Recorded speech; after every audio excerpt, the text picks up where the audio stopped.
Dear student, welcome to ABC coaching Assam channel. আশা কৰো তোমালোকে সকলোৱে ভালে আছে আৰু আজি আহিছো আৰু এটা নতুন টপিক লৈ। 1961 চনত অসম চৰকাৰে মাধ্যমিক শিক্ষা বিল প্ৰস্তুত কৰি বিধানসভাত উপস্থাপন কৰে। তাৰ পিছত এই বিলখন সংসদত কি হয়, গৃহীত হয়। গৃহীত হোৱাৰ পিছত 1966 চনত সকলোবিলাক যিবিলাক আছে আমাৰ মাধ্যমিক বিদ্যালয় বা উচ্চ মাধ্যমিক বিদ্যালয়, সকলোবিলাক বিদ্যালয় কি কৰা হয়, বিদ্যালয়বিলাক কি কয়, যেনেকৈ আমাৰ সেৱা বোৰ্ডটো আছে, সেৱা বোৰ্ডত কি কৰা হয়, অন্তৰ্গত কৰা হয়। তাৰ পিছত এই যে কি হৈছে, আমাৰ অসম মাধ্যমিক শিক্ষা যিখন আইন আছে, এই আইনৰ কি হৈছে, প্ৰস্তাৱবোৰ কি আছে সেই বিষয়ে আজি আমি জানিম। প্ৰস্তাৱবোৰ আছিল কি, প্ৰথম প্ৰস্তাৱ আছিল যে এই আইনটো সমগ্ৰ অসমতে কি কৰা হ'ব, বলবৎ কৰা হ'ব। যেনেকুৱা যি আইন হ'ব, সেই বোৰ্ডৰ যিবিলাক নিয়ম নীতি থাকিব, পৰীক্ষা থাকিব, ফলাফল থাকিব, গোটেইবিলাক আমাৰ অসমৰ গোটেই ৰাজ্যপাতি জিলাখনত কি হ'ব, বলবৎ কৰা হ'ব, দিয়া হ'ব। আৰু এনেকুৱা নহয় যে আমাৰ ধুবুৰী ডিষ্ট্ৰিক্টৰ যেনেকুৱা উচ্চতৰ আৰু মাধ্যমিক যে বিদ্যালয়ৰ যিবিলাক কাম কাজ আছে, পৰীক্ষাবিলাক আছে, সেইবিলাক বেলেগে পৰিচালনা কৰিব। কোনে পৰিচালনা কৰিব? সেৱা যিটো বোৰ্ড আছে, এই সেৱা বোৰ্ডটোৱে কি কৰিব, গোটেই অসমৰ যিবিলাক ডিষ্ট্ৰিক্টে আমাৰ কিবিলাক আছে, মাধ্যমিক আৰু উচ্চতৰ মাধ্যমিক স্কুলবিলাক আছে, সেই স্কুলবিলাক চোৱা চিতা, পৰীক্ষা কৰা, নিয়ম নীতিবিলাক সববিলাক কোনে চলাব, সেই বোৰ্ডখনে চলাব। তাৰপিছত সেকেন্ডটো কি হ'ব, প্ৰস্তাৱ কি হৈছে, সেকেন্ডটো প্ৰস্তাৱ হৈছে যে চৰকাৰে বিশেষভাৱে স্বীকৃতি দিয়া যিবিলাক কি আছে স্কুলত আছে, সেই স্কুলবিলাক কি হ'ব, কোনো বিশ্ববিদ্যালয় অথবা আন কোনো বোৰ্ডে কি কৰিব নোৱাৰিব, নিয়ন্ত্ৰণ কৰিব নোৱাৰিব বা পৰিচালনা কৰিব নোৱাৰিব।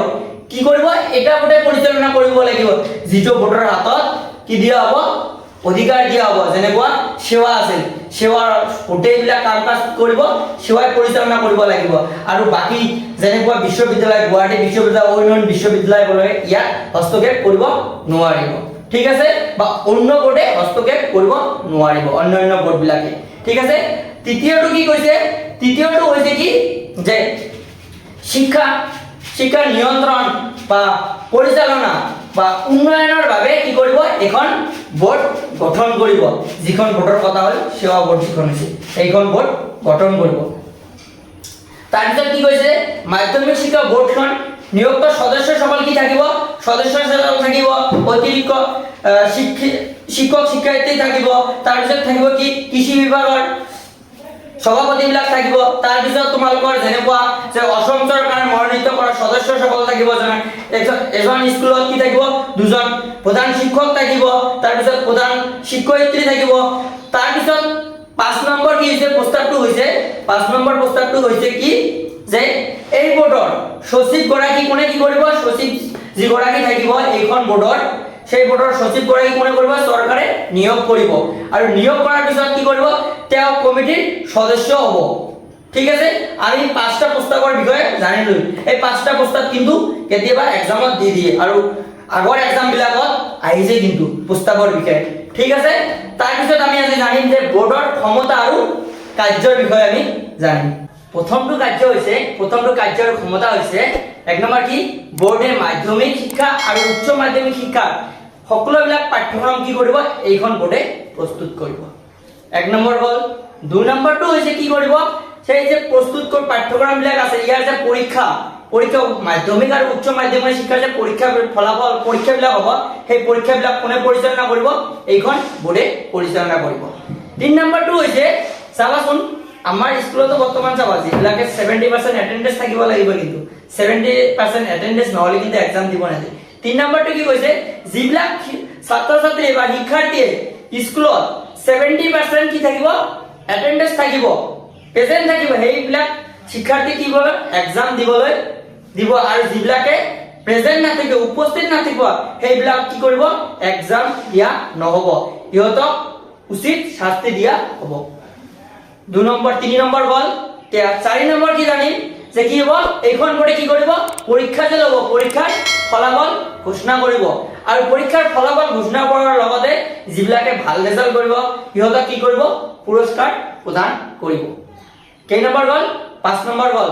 আৰু 6 নম্বৰ কি হৈছে, কাৰ্য আৰু ক্ষমতা। আৰু এই বোৰ্ডৰ যি কাৰ্য আৰু ক্ষমতা আছে, মাধ্যমিক শিক্ষা আইনৰ যি কাৰ্যৰ ক্ষমতা কিন্তু বহুত ইম্পৰ্টেন্ট হয় বৰ্তমানৰ যিটো 2025 তোমালোকৰ যিটো এক্সাম হ'ব বহুত ইম্পৰ্টেন্ট কিন্তু এই কোশ্চেনটো তোমালোকে ভালকে অলপ চাবা ঠিক আছে তাৰপিছত আমি 6 নম্বৰ জানিম যে কি 6 নম্বৰটো কি বোৰ্ডৰ দ্বাৰা প্ৰস্তুত কৰা নীতি নিয়মবোৰ যিবিলাকে কি কৰিব ভংগ কৰিব নামানিব সিহঁতৰ কাৰণে কি হ'ব শাস্তি দিয়া হ'ব তাৰ কাৰণে ব্যৱস্থা লোৱা হ'ব 6 নম্বৰ হ'ল এতিয়া আমি জানিম 7 নম্বৰ ক্ষমতা আৰু কাৰ্যৰ বিষয় 7 নম্বৰ ক্ষমতা আৰু কাৰ্য হৈছে মাধ্যমিক শিক্ষাৰ সমস্যাসমূহ কি হ'ব পৰীক্ষা কৰা হ'ব আৰু কি কৰা হ'ব অধ্যয়ন কৰাৰ ব্যৱস্থা কৰা হ'ব যিবিলাক মাধ্যমিক শিক্ষাৰ সমস্যা আছে সেইবিলাক কি কৰা হ'ব পৰীক্ষা কৰা হ'ব পৰীক্ষা কৰাৰ পিছত কি কৰিব লাগিব এইবিলাকৰ বিষয়ে অধ্যয়ন কৰা হ'ব কি ভাল ব্যৱস্থা লোৱা যাব